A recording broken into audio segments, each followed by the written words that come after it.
खुदा का वास्ता है, कौम की जिंदगी को चलने दें।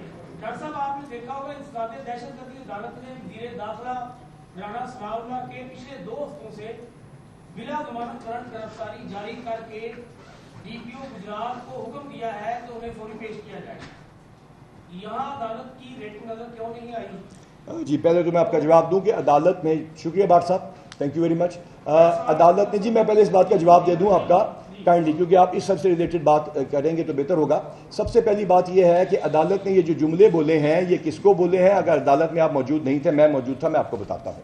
अदालत ने जिस वक्त उनके मुतलका वकील के साथ बात करते हुए, हमने ये बात उनके मुतलका वकील जो थे उनके साथ बात करते हुए की है, और ये रिमार्क्स थे, और साथ ये भी था कि पुलिस ने कानून के मुताबिक चलना है। जहां तक किसी और वारंट का ताल्लुक है उसको लीगली कवर किया गया, उसके साथ डिटेल देख लीजिएगा और उसके बाद उस पर बात कीजिएगा। जी उनकी ना की आदत है, वो आपके साथ बैठे, वो तो मुलजिम है कि आप उनके साथ बैठेंगे, उनको गिरफ्तार करेंगे, और प्लस अब तो FIR 4 हुई है लाहौर में, क्या उसकी गिरफ्तारी के लिए भी पुलिस इसी तरह जाएगी? जहां तक ताल्लुक है हाई कोर्ट के हुक्म का, उसकी 100% तामील होगी। चीफ सेक्रेटरी साहब के ऑफिस में वो आएंगे, उनके साथ बैठा जाएगा। जो FIR है उसके सिलसिले में गिरफ्तारियां ऑलरेडी शुरू हो चुकी हैं। ये पॉइंट हाई कोर्ट में उठा था और हाई कोर्ट से पूछा गया कि इनको पुलिस को रोका जाए। हाई कोर्ट ने इसका बड़ा क्लियर जवाब दिया कि कानून अपना रास्ता बनाएगा और पुलिस कानून के मुताबिक कार्रवाई करेगी। सबसे पहली बात तो यह है कि कोई बंदा, कोई इदारा जो ये वर्दी पहन लेता है और ये पहन लेता है ना, वो रियासत का मुलाजिम होता है।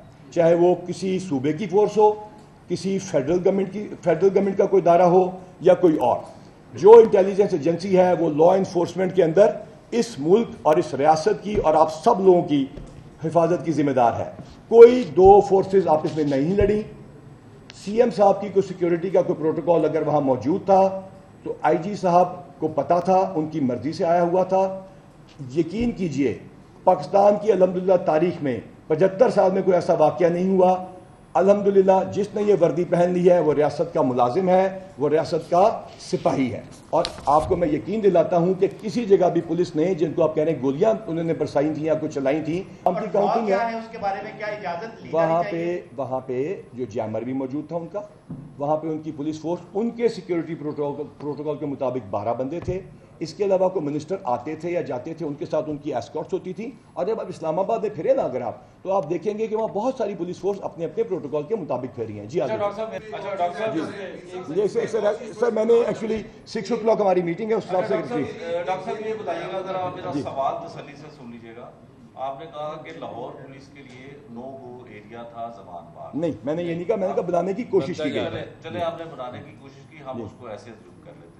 ये बताइएगा कि 2 दफा अटेम्प्ट हुई इमरान खान को गिरफ्तार करने के लिए, क्या लाहौर पुलिस के पास 24 घंटे का वक्त कम था कि गिरफ्तारी मुकम्मल ना की जा सकी? और दूसरी बात ये बताइएगा कि आपने कहा कि आप निहत्ते थे, आपके पास आंसू गैस थी, कोई वेपन नहीं था, तो क्या आपको ये इन्फॉर्मेशन नहीं थी? कहाँ है आपकी इंफॉर्मेशन डिपार्टमेंट, स्पेशल ब्रांच कहाँ है? उन्होंने ये नहीं बताया कि अंदर पेट्रोल बम बन रहे हैं जो आपको फेंके भी गए, गाड़ियां भी जलाई गई, सब कुछ हुआ, इंफॉर्मेशन आपके पास नहीं थी? क्या हवा में ऑपरेशन या हवा में गिरफ्तारी? जी मैं बताता हूँ, थैंक यू वेरी मच। बिल्कुल हमारे पास इंफॉर्मेशन थी, हमारे पास फुटेजेस भी थी, लेकिन कोई अगर एक इंसानी जान का लॉस होता तो ये प्रेस कॉन्फ्रेंस किसी और टॉपिक पे हो रही होती। यहाँ मैं आपको बताना चाहूँगा कि जो 24 घंटे का टाइम था वो भी आपको मैंने बताया, किसी हम दुश्मन के इलाके में नहीं जा रहे थे। अब ये मैं इस बात पे आता हूँ कि उसको एक्शन को तेज करने के लिए वेपन क्यों नहीं लेके गए। एक मजलूम शख्स का बेटा, मासूम बेटा जो है वो एक्सीडेंट में हलाक होता है और उसको भी पुलिस पे डाल दिया जाता है।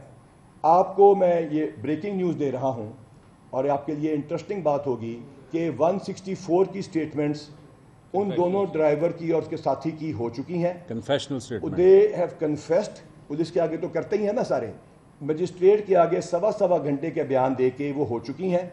वो मीडिया में आज आपसे शेयर कर ली जाएंगी। दूध का दूध और पानी का पानी हो चुका है। और उसके बाद उससे भी ज़्यादा इंटरेस्टिंग चीज़ आपके लिए ये होगी कि जज साहब ने जो उसके आखिर में लिखा है कि उन्होंने मुकम्मल इसकी तसल्ली कर ली है।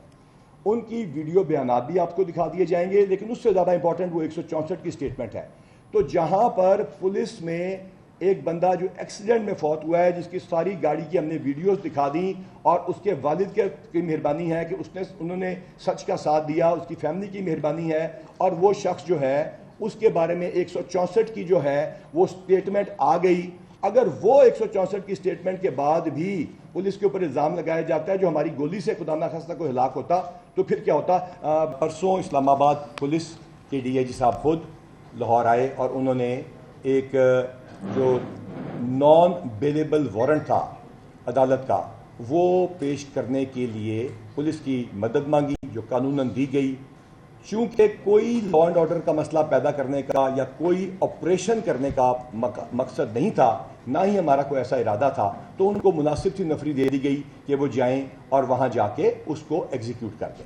جب وہ وہاں گئے، ادھر بات چیت شروع ہوئی، اسی دوران وہاں سے پتھراؤ شروع ہو گیا، جس سے وہ ڈی آئی جی صاحب زخمی بھی ہوئے اور پولیس والے بھی زخمی ہوئے.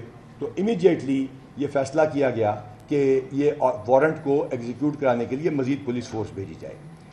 جب یہ مزید پولیس فورس بھیجی گئی تو آگے سے پہلے سے تیار ہوئے مسلح جتھوں نے پولیس کے اوپر حملہ بھی کیا اور ڈنڈے برسائے، پیٹرول بمز پھینکے، پتھر جو پہلے سے تیار تھے وہ مارے گئے، اور اس کے علاوہ بہت سارے ایسے غیر قانونی کام کیے گئے جس کی وجہ سے سرکاری املاک کو نقصان پہنچا.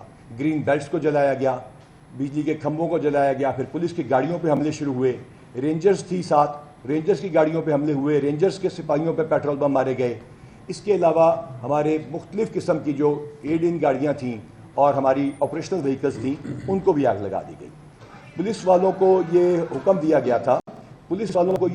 گیا تھا کہ وہ کوئی اسلحہ کیری نہیں کریں گے، یعنی اسلحے سے مراد کوئی بھی ایسا ویپن جس میں گولی ہو، چاہے وہ ربر بلٹ ہو. تو تمام نفری including C C P O, D I G operations اور ایس ایس پی صاحبان بغیر کسی ویپن کے تھے.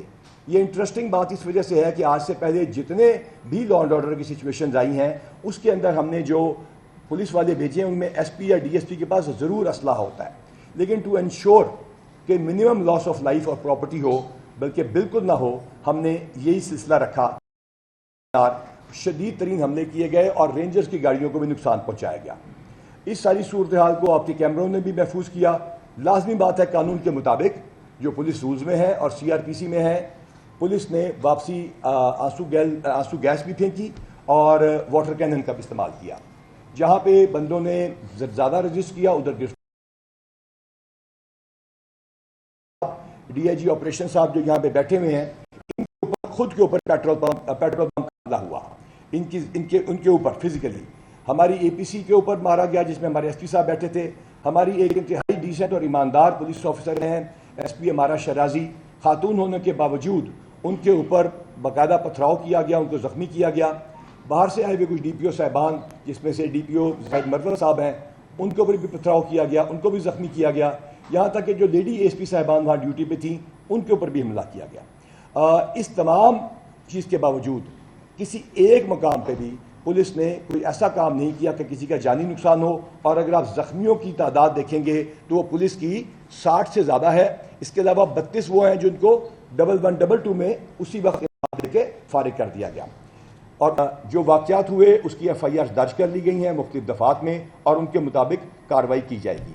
That's about it from my side جی. بہت ساری تصاویر ہیں جو میرے پی آر او آپ کے ساتھ شیئر کریں گے.